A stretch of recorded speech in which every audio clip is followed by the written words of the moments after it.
परभणी में संविधान के अपमान के बाद भड़के दंगे को पुलिस ने ठीक से नहीं संभाला और उल्टे बड़ी संख्या में दलितों की पिटाई की गई। केंद्रीय सामाजिक न्याय मंत्री रामदास आठवले ने मांग की है कि सूर्यवंशी की मौत पुलिस की पिटाई से हुई और दोषी पुलिस वालों के खिलाफ सख्त कार्रवाई की जानी चाहिए। रामदास आठवले ने आगे कहा कि हमने आगामी स्थानीय स्वशासन में कुछ सीटों की मांग की है और अगर हमें ये सीटें नहीं मिलती हैं तो हमें अपने दम पर चुनाव में कुछ उम्मीदवार उतारने चाहिए। उन्होंने यह भी कहा कि बीजेपी को इस बात का ध्यान रखना चाहिए। हम 2012 से भाजपा के साथ हैं, लेकिन उन्होंने हमें एक राज्य मंत्री और अन्य मंत्री पदों से हटा दिया है। उन्होंने भाजपा और सहयोगी दलों को यह भी याद दिलाया कि जब वह कांग्रेस के साथ थे तब उन्होंने हमें राज्य मंत्री का पद दिया था। प्रेस वार्ता में रिपब्लिकन पार्टी ऑफ इंडिया के विदर्भ स्तर के पदाधिकारी उपस्थित थे। आइए देखते हैं ये रिपोर्ट।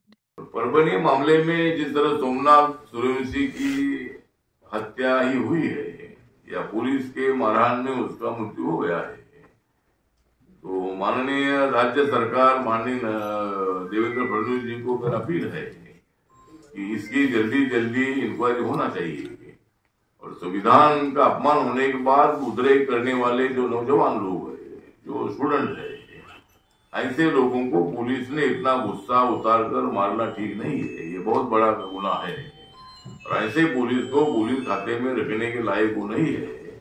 इसीलिए ऐसे पुलिस पर कठोर कार्रवाई हो और उस सोमनाथ सूर्यवंशी जी के फैमिली को ज्यादा से ज्यादा मदद राज्य सरकार की तरफ से की जाए और उनके एक भाई को नौकरी दी जाए।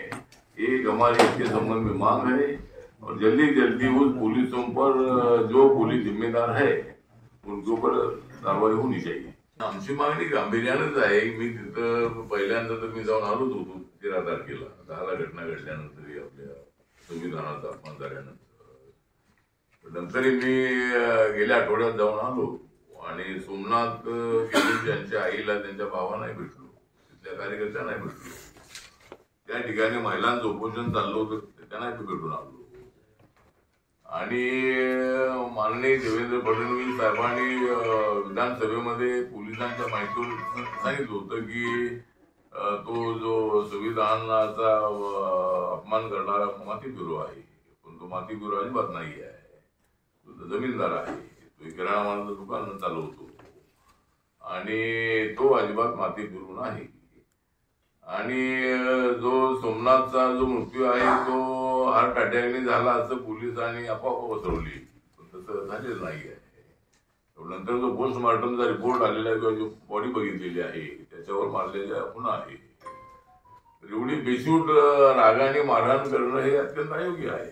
मला असं वाटतं की संविधानाचा अपमान झाल्यानंतर असा उद्रेक करणाऱ्या लोकांवरती अशी गोष्ट करणं योग्य नाही आहे आणि म्हणून माननीय मुख्यमंत्र्यांना आमची विनंती आहे की पुन्हा त्याची आपण विशेष चौकशी करणं अत्यंत आवश्यक आहे आणि मारहाणीमध्ये त्याचा मृत्यू झालेला आहे, त्यामुळे ज्या पोलिसांनी असं केलेलं आहे त्यांच्यावर कारवाई का होत नाही आहे।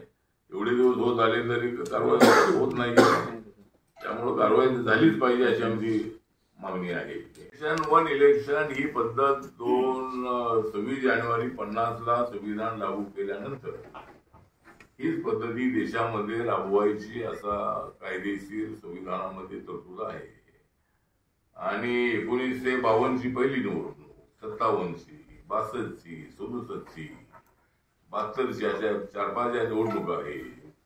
त्या निवडणुका लोकसभेबरोबर विधानसभा अशाच झालेल्या आहेत। नंतर काय अडचणीमुळे कुठलं सरकार पडलं, कुठल्या पक्षाने पाठिंबा काढला किंवा अनेक पक्षांनी सरकार बनली आणि त्यामुळं ही सगळ्या निमित्त आलेली आहे आणि त्यामुळं लोकांना सातत्यानं निवडणुकीला सामोरं जावं लागतंय।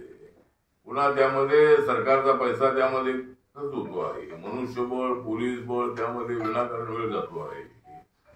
म्हणून नरेंद्र मोदी यांचं विजन आहे, मिशन आहे की बाबा हे आर्थिक जो भार होतोय तो आपल्याला कमी करायचा असेल, लोकांचा वेळ वाचवायचा असेल तर एकाच वेळेला लोकसभा विधानसभा व्हाव्या आणि आता ते बिल जे आहे ते बिल लोकसभेत राज्यसभेत आलेलं आहे, ते आता पुढच्या अधिवेशनामध्ये तो त्याच्याला येईल आणि ती आपल्या पार्लमेंटची कमिटी आहे त्याच्याकडे ते बिल आता पाठवलेलं आहे. तर माझ्या पक्षाची भूमिका अशी आहे की संविधानामध्ये वन नेशन वन इलेक्शन हीच पद्धती आहे आणि ती पद्धती लागू झाली पाहिजे असं माझ्या पक्षाची मागणी आहे आणि मोदींच्या त्या प्रस्तावाला आमचा पाठिंबा आहे. असं आहे की आता जागा काय मिळवण्याचा आमचा प्रयत्न राहणार आहे, पण आता जर काय जागा मिळाल्याच नाहीत आम्हाला इथे 5-6 जागा तरी द्याव्यात एवढी आमची मागणी राहील. आमच्याकडे या जागाची मागणी राहणार नाही आणि जर जागा मिळाल्या नाही तर काही जागा लढण्याचा आम्ही प्रयत्न करू. बाकीच्या ठिकाणी बीजेपीला पाठिंबा देऊ आम्ही महायुतीला. आजची जी बैठक आहे तर आजची बैठक यासाठीच आहे की